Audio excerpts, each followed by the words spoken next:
What's up everyone, and welcome back to my channel.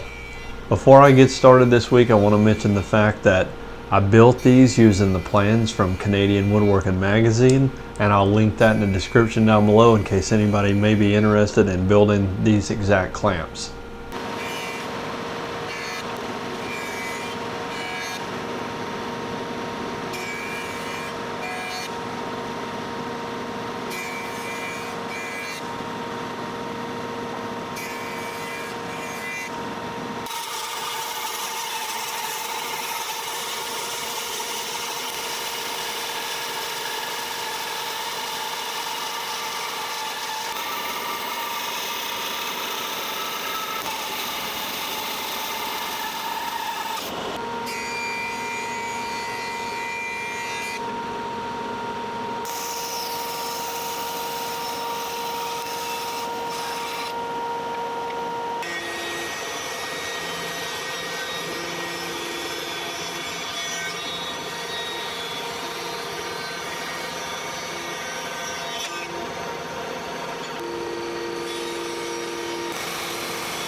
Once I had the clamp bodies cut down to size, I was then able to take the measurements from the plans and transfer all of those over to a couple of scrap pieces of 3/4 inch plywood and make myself a couple of drill guides for drilling all the holes in both the upper and the lower clamp jaws.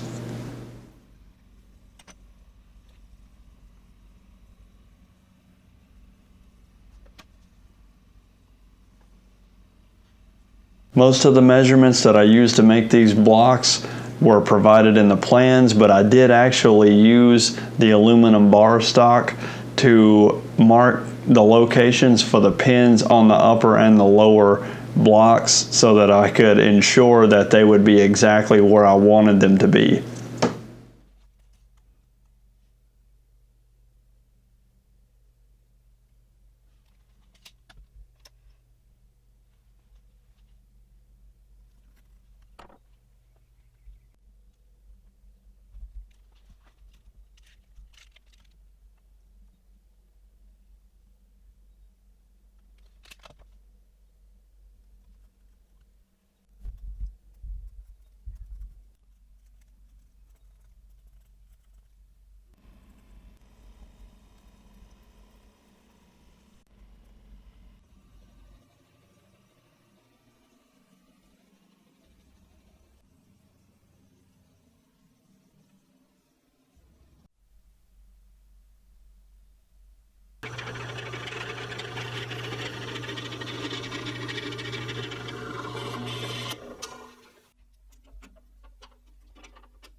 The drill bit I was using wasn't quite long enough, so once I got each one of them started with the drill guide blocks, I could then take them out, clamp them on my workbench to a sacrificial piece of wood, and finish drilling each hole.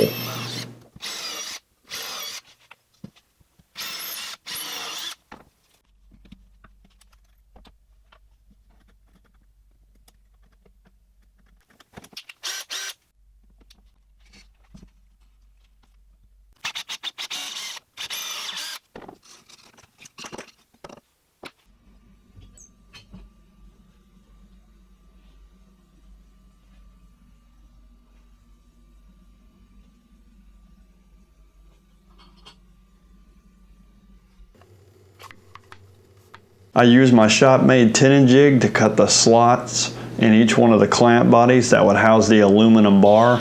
The aluminum bar was an 1/8 inch thick, which works out is the same thickness as my table saw blade, so I only had to make one pass centered in each one of the clamp parts.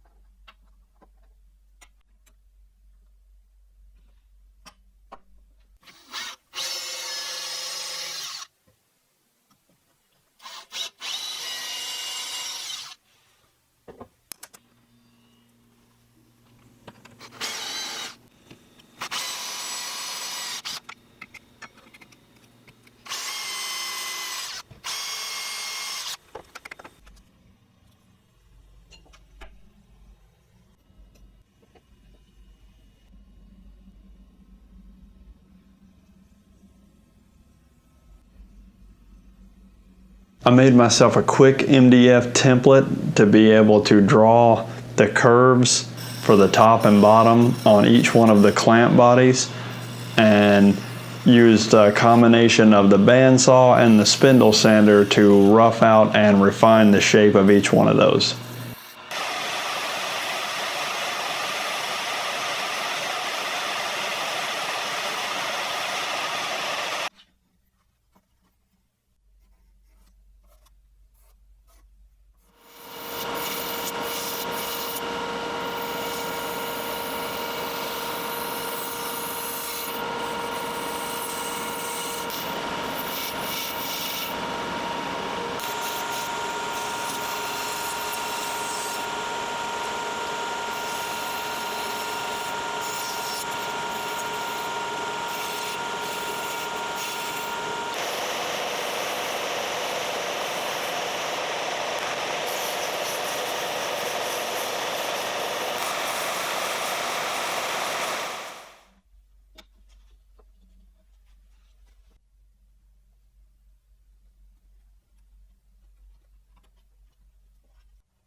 I made myself a pretty crude and ugly clamping solution that could attach to my tenon jig to hold the bottom of each clamp so that I could cut the slot in them that would eventually house the cam lever.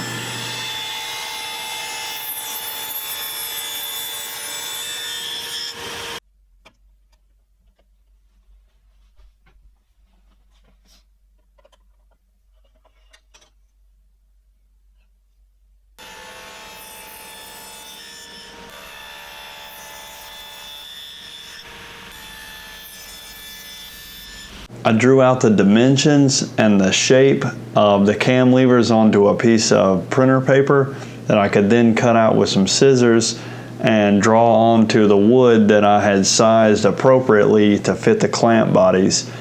I made the first one and test fit it into the clamp, and also made sure that it was going to work and actuate the jaw of the clamp like it was supposed to before batching out all of the rest of them.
Once I'd attached the cork pads to the top and bottom of each clamp, I could then drive the spring pins into the upper and lower part of each clamp.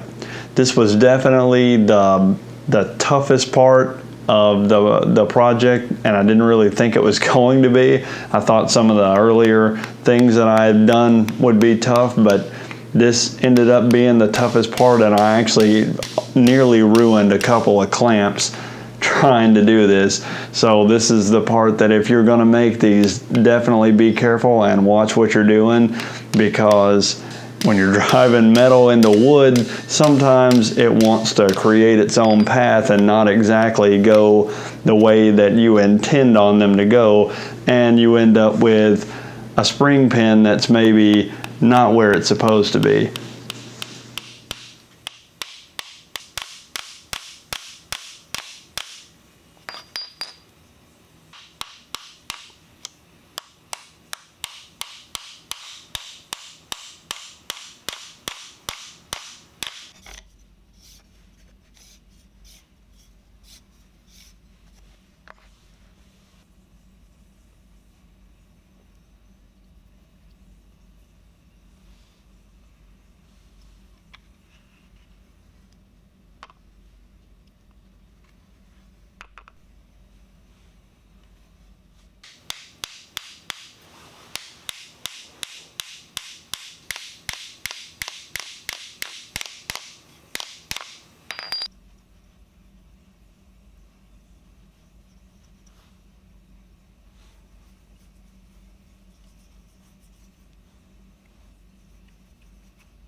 Thank you all so much for watching this video. This project was a lot of fun to make, and I find that anytime making any sort of project or tool that is useful, things that you can use around the shop, is always a really gratifying experience. And if you haven't done so for yourself, I would suggest doing that. Don't forget to check us out on all the social media sites to be able to keep up with any of the behind the scenes and in progress parts of all of these projects. Also, if you haven't yet subscribed, I would invite you to do that. You can also hit the notification bell so that you'll be notified every time a new video comes out. Again, thank you all so much for watching this video. I really appreciate it. And until next time, happy trails. Thanks for watching.